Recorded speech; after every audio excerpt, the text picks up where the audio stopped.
Bonjour, j'ai le plaisir de vous proposer aujourd'hui une présentation intitulée Des mots et des phrases. Dans le cadre d'une introduction au français, il s'agit de la partie 2. Si vous n'avez pas vu la partie 1 consacrée aux sons et aux lettres, je vous encourage à la visionner avant de regarder celle-ci. Voyons le sommaire. Nous allons parler de l'accent tonique, faire un petit rappel de la partie 1. Nous allons parler des homonymes, des signes entre les mots, de l'élision dans le langage familier, dans les liaisons et enchaînements, et l'intonation des phrases. Dans cette présentation, je souhaite vous apprendre quelques éléments pour bien prononcer les mots entre eux et constituer des phrases correctes. Rappel, l'accent tonique. Il existe en français, mais il faut savoir qu'il est moins marqué que pour d'autres langues et qu'il n'est jamais écrit. La règle générale est que l'accent tonique est porté sur la dernière syllabe des mots. Voyez ici un ordinateur, un ordinateur. Mais si la dernière syllabe est muette, comme c'est le cas de téléphone, l'accent tonique est porté sur l'avant-dernière syllabe. Un téléphone, un téléphone. Parlons maintenant des homonymes. Peut-être que parfois vous entendez des mots que vous reconnaissez, mais il s'agit d'un autre mot qui a exactement la même prononciation. Car effectivement, dans la langue française, parce qu'il y a beaucoup de lettres muettes et aussi différentes manières d'écrire un son, vous allez vous trouver face à des mots différents qui ont un sens différent, mais une seule et même prononciation. Donc les homonymes sont des mots identiques par le son, on les appelle par exemple des homophones, ou identiques par la graphie, ils s'écrivent de la même façon, ce sont des homographes. Mais dans tous les cas, ils ont un sens différent les uns des autres. Un exemple très connu est cette phrase. Le vers vert va vers le vers vert. Ici, nous avons 4 mots différents qui ont la même prononciation, vert. Nous avons vert l'animal, vert la couleur, vert qui indique la direction et vert qui indique l'objet. Nous avons beaucoup d'autres exemples. Par exemple, ici, 100, le nombre 100, 1, 0, 0, se prononce comme 100, sans sucre, par exemple, ou sang, qui est le liquide rouge qui coule dans nos veines. Un autre exemple, ici, mer. La mer est l'étendue d'eau salée. La mère est la maman. Et le ou la mère est la personne qui administre une commune ou une ville qui est élue. Voilà un exemple maintenant d'homonymes qui sont des homographes, c'est-à-dire qui s'écrivent exactement de la même façon. Vous avez à gauche un avocat qui se mange et à droite un avocat qui ne se mange pas du tout. Ici, vous avez donc un même mot, une même écriture, une même prononciation, mais 2 réalités différentes. Voyons maintenant les signes entre les mots. Commençons par le trait d'union. Le trait d'union va marquer un lien fort entre 2 mots. Nous avons par exemple la situation de ces mots composés. Ici, un grand-père, 124, un week-end, un aller-retour. Ce sont des mots composés qui, le trait d'union va créer un seul mot en fait. Nous avons d'autres situations où le trait d'union va lier un verbe et un pronom. Par exemple, dans les phrases interrogatives, avec inversion sujet-verbe, veux-tu boire un café? Nous avons aussi les situations assez courantes de l'impératif avec un pronom. Appelle-moi. Vous devez savoir qu'avec la réforme de l'orthographe de la langue française, nous avons quelques nouvelles recommandations. Par exemple, les mots d'origine étrangère que nous écrivions jusqu'alors avec un tiret comme week-end, aujourd'hui on nous recommande de l'écrire sans tiret. Nous avons aussi la situation des nombres, où précédemment nous mettions un trait d'union seulement entre les dizaines et les unités. Aujourd'hui, il est recommandé de mettre un trait d'union entre tous les mots des nombres. Il va falloir que nous les profs, nous nous habituions. Voyons maintenant l'apostrophe. L'apostrophe est un signe qui se place toujours devant une voyelle ou un H muet. Et c'est un signe qui apparaît seulement dans le contact entre ces deux voyelles. Par exemple, le contact va créer la disparition de la première voyelle, comme dans « je m'appelle Nathalie ». Je m'appelle. Ici, vous avez donc l'apostrophe devant la lettre A. M' remplace en fait le pronom ME, me. Ici, l'avion, le L' remplace l'article le. D'Afrique, le D' remplace de. L'avion vient d'Afrique. La prononciation est donc différente d'une prononciation qui inclurait le mot de. Nous ne disons pas de Afrique, nous disons d'Afrique.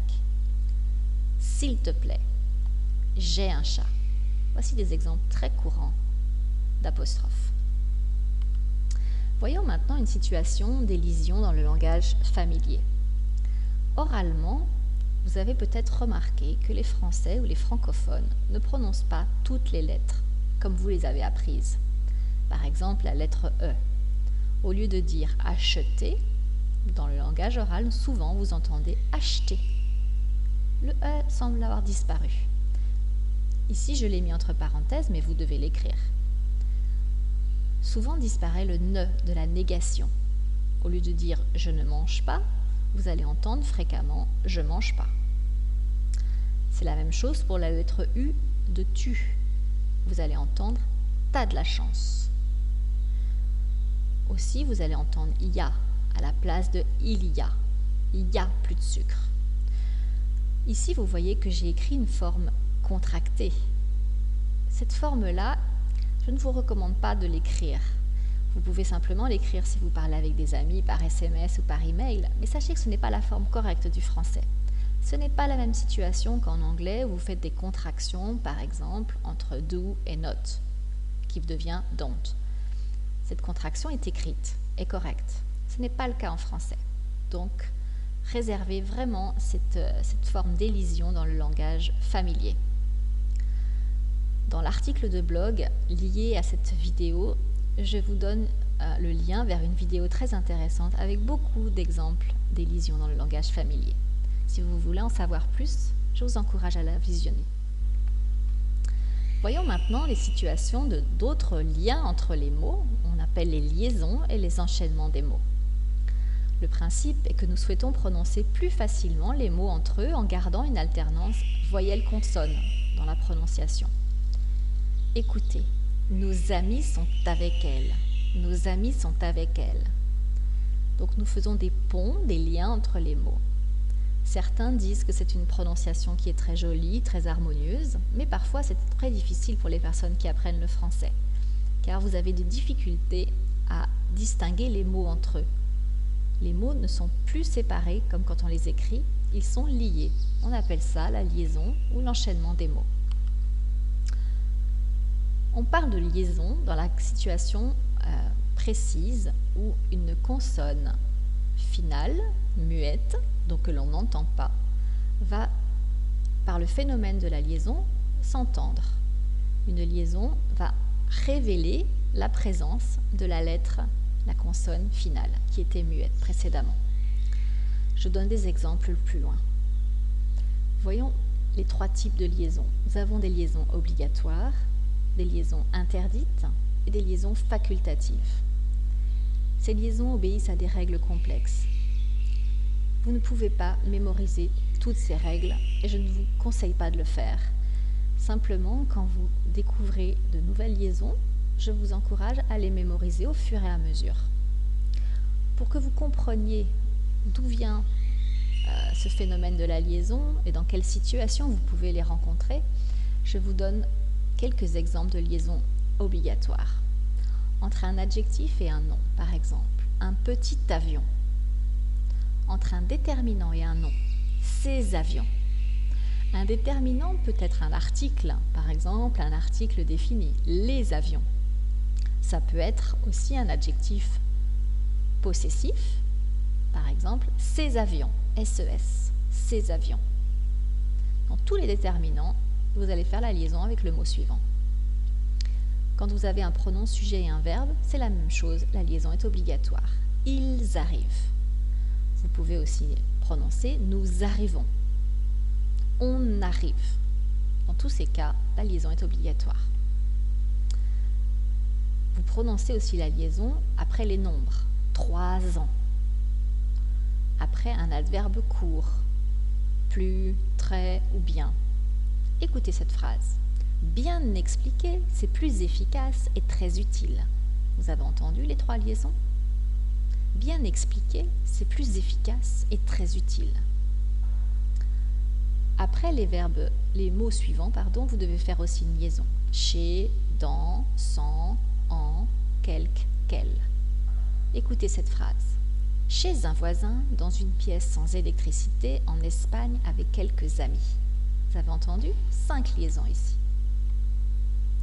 Vous avez aussi des expressions figées qui se prononcent toujours avec des liaisons. Je vous conseille de les mémoriser. De temps en temps. Plus ou moins. Tout à l'heure. Petit à petit. Vous avez aussi des liaisons interdites. Ici, les lettres en rouge matérialisent cette liaison interdite. Les mots doivent rester séparés dans la prononciation. Par exemple, entre un nom singulier et un adjectif. Un étudiant intelligent.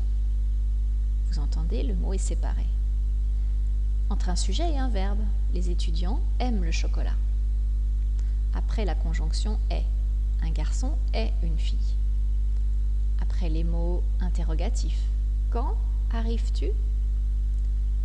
Mais aussi devant un H aspiré. En français, vous avez des mots qui commencent par un H. Ce H peut être un H muet, et là nous faisons la liaison, ou un H aspiré, où la liaison est interdite. Malheureusement, il n'y a pas de règle pour savoir si un H est aspiré et muet, et donc si vous devez faire la liaison. Il existe des listes de mots. Je ne vous conseille évidemment pas d'apprendre ces listes par cœur, mais vous pouvez les consulter pour avoir une précision sur un doute. Un exemple. Un hibou. Un héros.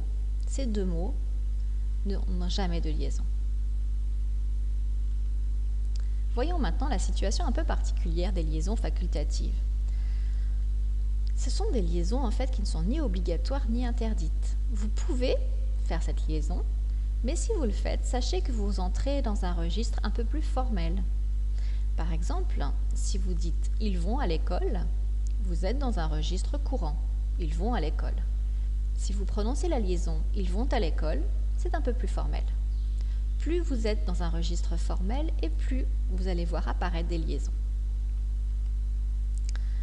Avec les exemples précédents, vous avez dû entendre très fréquemment la liaison « z ». Effectivement, c'est la liaison la plus fréquente. Et vous devez savoir que les lettres S et X se prononcent Z quand ils font la liaison. Ses amis ont 6 ans. Ses amis ont 6 ans.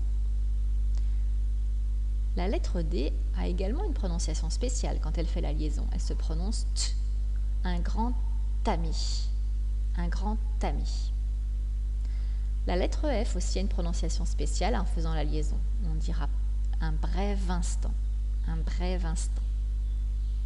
Mémorisez surtout ces 2 premières situations qui sont vraiment les plus fréquentes.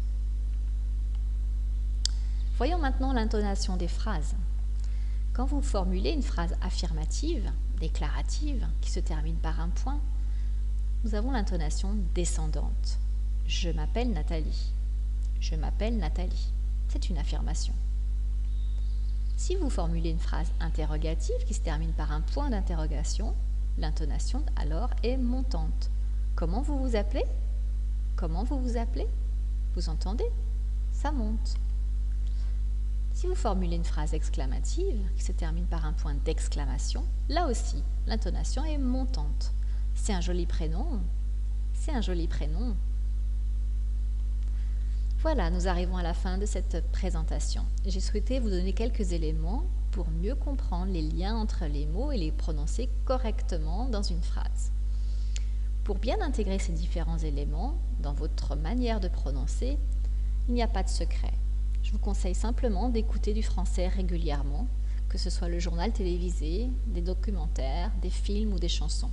C'est avec une écoute régulière que vous allez intégrer ces liaisons, ces phénomènes de prononciation de phrases et ensuite pouvoir vous-même les reproduire.